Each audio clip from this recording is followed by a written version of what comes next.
He's one of the last great defenders of the Constitution in the Congress. He's the father of the modern-day liberty movement and the so-called godfather of the Tea Party movement. And he's just announced he won't be seeking re-election for his seat in the House of Representatives. Instead, it's the White House or home. Here now, Texas Republican Congressman and Republican presidential candidate Ron Paul. Congressman Paul, it's a pleasure. Welcome back to Freedom Watch. Thank you, Judge. Good to be with you again. Was this an easy decision or a difficult one for you to decide not to run for Congress after representing your district for 24 years? Well, actually, not too difficult because, I was never, I don't think I was cut out to be into politics. I sort of won by accident. So when I was here for 4 terms early on, I was anxious to go home and go back to medicine. So I've been sort of pushing hard to hang around and do my best.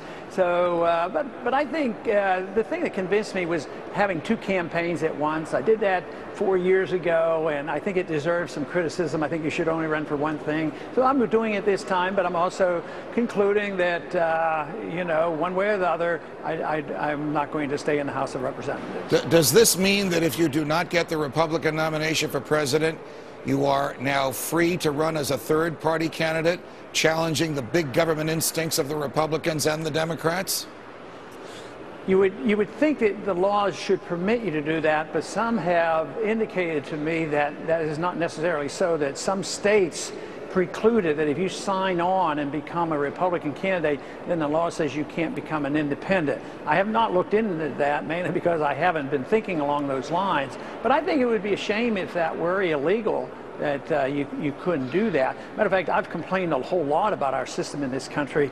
I detest the idea that we send young men overseas into countries and they die imposing democracy on these other countries. At the same time, the democratic process here in this country has a lot of shortcomings.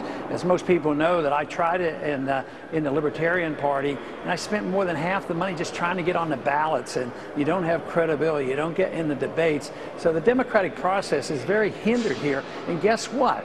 The laws are written by Republicans and Democrats, right. And if anybody comes to the conclusion that sometimes those 2 parties don't change policies at all, that they endorse same policies, then you see why we get into this trouble and this endless spending and endless debt. Nobody challenges the Federal Reserve, and the foreign policies remain the same.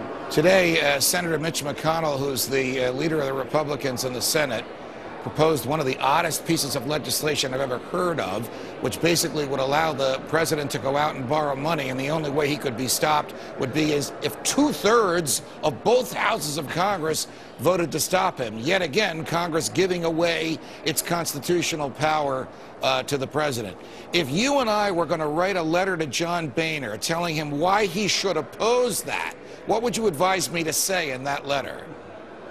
I'd say, haven't you read the Constitution? Read it. This is not to be done. We should not support it. It's outrageous, and I can't even conceive of anybody considering this move. I understand that earlier today also you had a confrontation with someone who's probably glad that you'll be leaving Washington unless you stay as the President of the United States, the Chairman of the Federal Reserve. Did he actually say under oath that gold is not money? Did he actually make that public statement and expect people to believe it? No, he wasn't under oath. He was under, ethical conditions where you're not supposed to lie to the Congress, and you're supposed to always obey the Constitution. But evidently that part of the Constitution is going to be ignored as well, because the best I can tell, gold and silver still is legal tender. And I also understand that the Federal Reserve noted these pieces of paper have never been technically and under the Constitution be made legal tender. But no, he told me flat out. I said, is gold money? And he said no.